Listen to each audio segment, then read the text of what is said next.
Le petit chaperon rouge, les contes de Charles Perrault.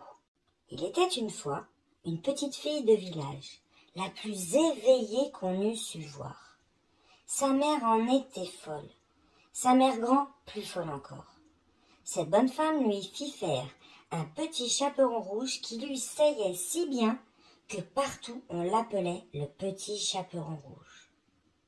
Un jour, sa mère ayant cuit et fait des galettes, lui dit: Va voir comme se porte ta mère grand, car on m'a dit qu'elle était malade. Porte-lui une galette et ce petit pot de beurre. Le petit chaperon rouge partit aussitôt pour aller chez sa mère grand, qui demeurait dans un autre village.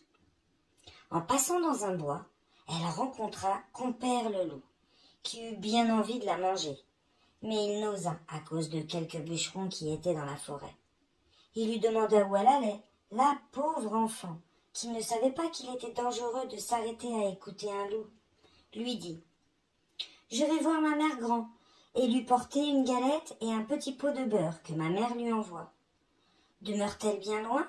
Lui dit le loup. Oh oui, dit le petit chaperon rouge. C'est par-delà le moulin que vous voyez tout là-bas, la première maison du village. Eh bien, dit le loup, je veux aller voir aussi. Je m'y en vais par ce chemin-ci, et toi par ce chemin-là, et nous verrons à qui plus tôt il sera. Le loup se met à courir de toute sa force par le chemin qui était le plus court, et la petite fille s'en alla par le chemin le plus long, s'amusant à cueillir des noisettes, à courir après des papillons, et à faire des bouquets des petites fleurs qu'elle rencontrait. Le loup ne fut pas longtemps arrivé à la maison de la mère grand. Il heurte. Toc toc. Qui est là?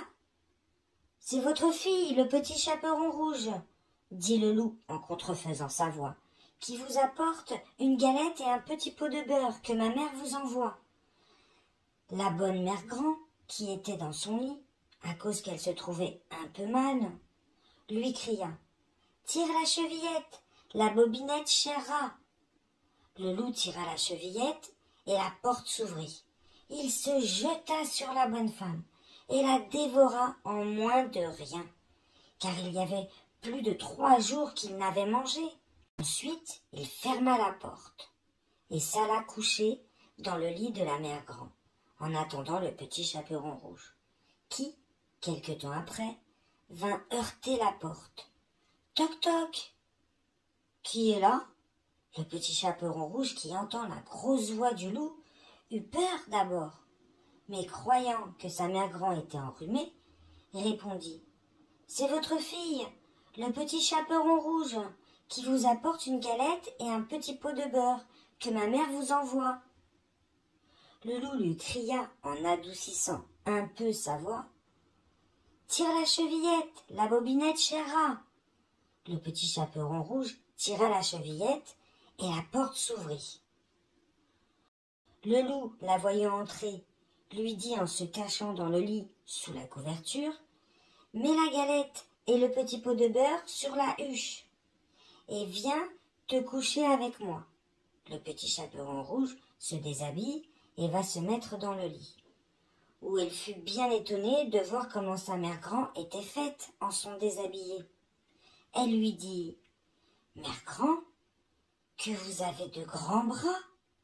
C'est pour mieux t'embrasser, ma fille. Ma mère grand, que vous avez de grandes jambes. C'est pour mieux courir, mon enfant. Ma mère grand, que vous avez de grandes oreilles. C'est pour mieux t'écouter, mon enfant. Ma mère grand, que vous avez de grands yeux. C'est pour mieux te voir, mon enfant. Ma mère grand, que vous avez de grandes dents. C'est pour mieux te manger. Et en disant ces mots, ce méchant loup se jeta sur le petit chaperon rouge et la mangea.